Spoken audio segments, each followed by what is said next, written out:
আসসালামু আলাইকুম বন্ধুরা, কেমন আছেন আপনারা? আশা করি ভালো আছেন। আজ বেশ কয়েকদিন পরে আমি চলে এসেছি সম্পূর্ণ নতুন একটি ভিডিও নিয়ে। আমি অসুস্থ থাকার কারণে এতদিন আমি একটা লং ভিডিও দিতে পারি নাই। খুবই দুঃখিত আপনাদের কাছে। আমার শাশুড়ি খুব তাড়াহুড়া করে ধানগুলো ছড়িয়ে নিচ্ছেন। এগুলো ধানের বীজ, এই বীজগুলো বপন করে ধানের চারা করা হবে, সেখান থেকে ধান লাগানো হবে।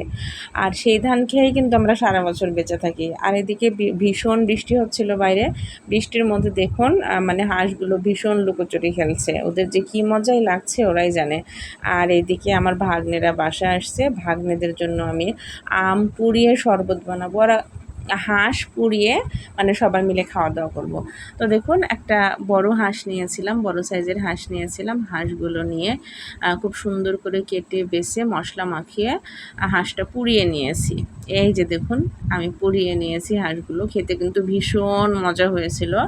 এক্সট্রা কোনো হাড় ব্যবহার করিনি, জাস্ট হাড়ের সাথে যে মাংসগুলো ছিল সেগুলোই মানে লাগিয়ে রেখেছি। আর খুব সুন্দর করে একদম মানে বেশি ঝাল দিয়ে একটা মশলা মাখিয়ে নিয়ে তারপরে দেখেন আমি পুড়িয়ে নিয়েছি। এই যে দেখুন খুব সুন্দর করে পোড়ানো হয়েছিল এবং মানে খুব খুব টেস্টি হয়েছিল। আপনারা চাইলে কিন্তু এভাবে খেতে পারেন, ভীষণ ভালো লাগবে। আর এদিকে ভাগ্নেরা খুব বায়না করছে মামি আমের শরবত খাবো, এক্সেপশনাল কিছু খাবে।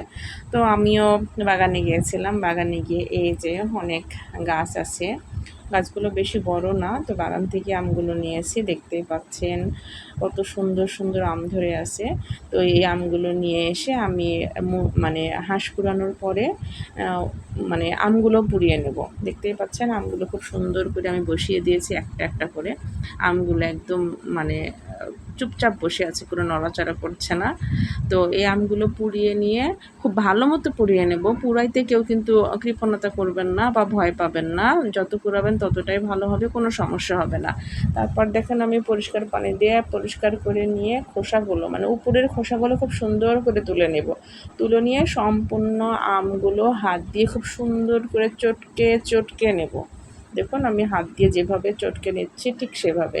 আমার পুরো প্রসেসটা যদি আপনারা ফলো করেন, এভাবে যদি আমের শরবতটা করেন, ভীষণ ভীষণ ভালো লাগবে। তো দেখুন চটকিয়ে নেওয়ার পরে এর মধ্যে আমি পানি অ্যাড করব, একটু পানি অ্যাড করব, লেবুর রস অ্যাড করব, তারপরে পরিমাণ মতো চিনি অ্যাড করব, আর কাঁচামরিচ এবং লবণ মানে সব কিছুর পরিমাণ মতো। কেউ যদি মিষ্টিটা বেশি পছন্দ করেন তাহলে একটু মিষ্টি বেশি দেবেন, ঝালটা বেশি পছন্দ করলে যা মানে শুকনো মরিচ ভাজা মরিচটা ইউজ করতে পারেন। তারপরে জাস্ট আমি ব্লেন্ড করে নেব আর তারপরেই হয়ে যাবে আমার মজার এই যে শরবত। তো বন্ধুরা আমার শরবতটা আজকে কেমন হয়েছে অবশ্যই অবশ্যই কমেন্ট করে জানাবেন। সবাই ভালো থাকবেন, আবার দেখা হবে, ধন্যবাদ।